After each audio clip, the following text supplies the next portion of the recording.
കോട്ടൂരിൽ നിന്നും തിരിച്ച് നമ്മളിതാ ഈ ഉൾ വന പ്രദേശത്തെത്തി കഴിഞ്ഞു. പേര് സുനിതയാണ്, എൻ്റെ ചേച്ചിയുടെ മോള് മഞ്ജുഷ. നമ്മളിതാ ഇപ്പം ഇവിടെ എത്തിക്കഴിഞ്ഞു. വീട്ടിൽ ആണ് ഇപ്പം നമ്മൾ നിൽക്കുന്നത്.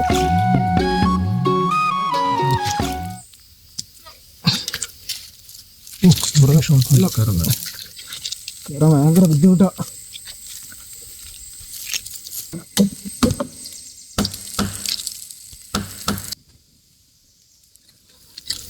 കയറിയപ്പോ ഇവർ ഫാൻ കണ്ടത്, അതാണെങ്കിൽ വെട്ടാനും പറ്റില്ല.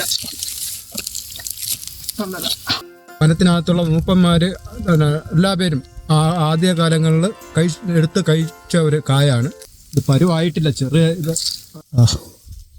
പരുവായിട്ടില്ല, ആയിട്ടുള്ളൂ. നല്ല പരുവ. അപ്പം ഇത് മണം വച്ചു തുടങ്ങിയതേ ഉള്ളൂ. ഇവിടെ നിന്നൊരു കുറേ ദൂരം അങ്ങോട്ട് നടക്കാം, നടന്ന് പോകാം, പതിയെ നടക്കാം. ഇവിടെ വെയിലും ഉണ്ട്. അങ്ങനെ പതിയെ നടന്ന് അവിടെ പോയിട്ട് വലയിടണം. സാധനങ്ങളുണ്ട്, മീൻ പിടിക്കുന്ന കൂടുണ്ട്.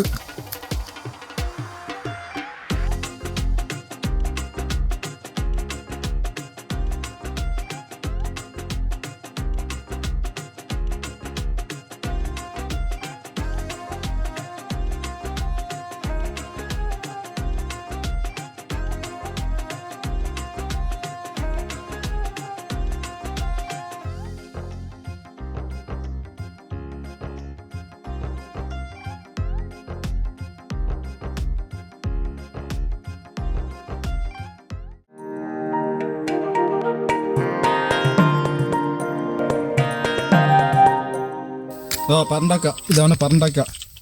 നമുക്ക് പരണ്ടക്ക കിട്ടി. ഇനി ഇതിന് ഇത് പൊട്ടിക്കണം. പൊട്ടിക്കുക, ഇത് ഭയങ്കര ടെമ്പറായിട്ടുള്ള തോടാണ് ഇതിൻ്റെ. ഇത് തീയിലിട്ട് കത്തിച്ചാൽ മാത്രമേ ഇത് പൊട്ടുകയുള്ളൂ. എങ്കിൽ അതിന് ശേഷം നമുക്ക് ഇതിനകത്താണ് ഇതിൻ്റെ പരിപ്പ് എടുക്കണം. അപ്പോൾ ശരി, പരണ്ടക്ക നമ്മൾ ചുട്ടെടുത്തിട്ടുണ്ട്. ഇനി ഇതിനെ തല്ലി പൊട്ടിച്ചിട്ട് ഇതിൻ്റെ പരിപ്പ് നമുക്ക് ഈ പാത്രത്തിലോട്ട് ആക്കാം.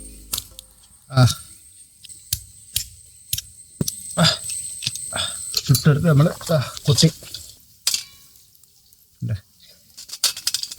ഇതിനെ വേവിക്കണം. വെള്ളത്തിലിട്ട് വേവിച്ച് ഒരു 6-7 വെള്ളം തിളപ്പിച്ച് വടിച്ച് കളഞ്ഞാൽ ശേഷം മാത്രമാണ് നമ്മളിത് കഴിക്കാൻ പറ്റുള്ളൂ.